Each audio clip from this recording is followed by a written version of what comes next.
Hello everyone, welcome to a new mini blog. আজকে হচ্ছে 7ই জানুয়ারি আর ঠান্ডাটা মোটামুটি ঠান্ডা আছে। এর আগে 3-4 দিন ভীষণ ঠান্ডা ছিল, তো পরশু থেকে দেখছি ঠান্ডাটা একটু কমেছে। তো এখন বাজে হচ্ছে প্রায় 7টা মতো। আর আমার বিছানার অবস্থাটা দেখছো তো বিছানাটা গুছিয়ে নিয়ে যাব হচ্ছে একটু বিরিয়ানি খেতে।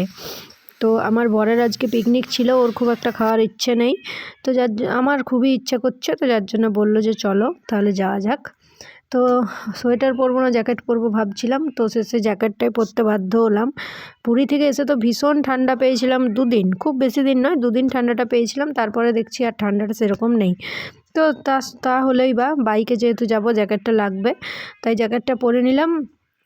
আর ব্ল্যাঙ্কেটটা দেখছো, ব্ল্যাঙ্কেটটা আমি দুপুরের পর থেকে আর গুছাই না, এইভাবে চেয়ারে রেখে দিই, কারণ সারা সন্ধ্যাটাও দরকার হয়, রাতে তো আবার খুলতেই হবে।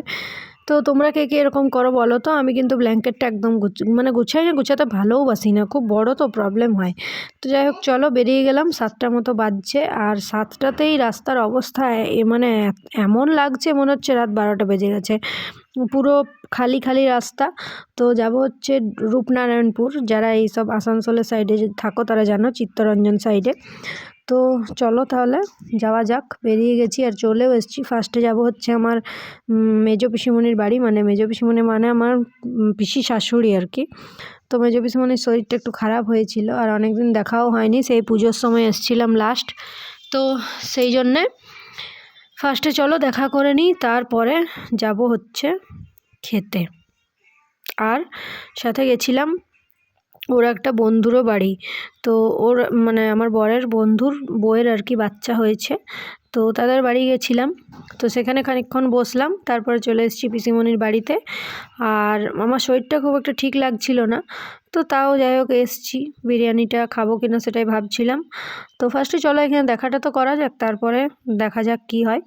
তো চলো, এটা হচ্ছে পিসিমণিদের ওপরতলাটা, আর ওপরে এলাম হচ্ছে এই দাদার রুমটা দেখতে। মানে ওরা ওপরে নতুন শিফট করেছে কদিন হলো, আর এই ওয়ার্ড্রপটা বানিয়েছে, সেটাই জানতে চাইছিলাম কীরকম কী খরচা পড়েছে, আর কতটা স্পেস, ভেতরটায় অনেকটাই জায়গা রয়েছে, সেগুলোই দেখছিলাম দাঁড়িয়ে দাঁড়িয়ে।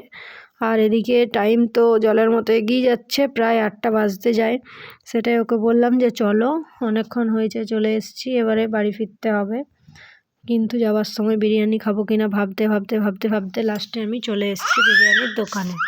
আর বাড়ি এসে যেহেতু আমি ভয়েস ওভার দিচ্ছি, পাশে চিনি রয়েছে, আওয়াজটা তোমরা পাচ্ছ নিশ্চয়ই। ও ভয়েস ওভার দেওয়ার চেষ্টা করছে, কেউ ফোন নিয়ে কথা বললে ওরও কথা বলা চাই।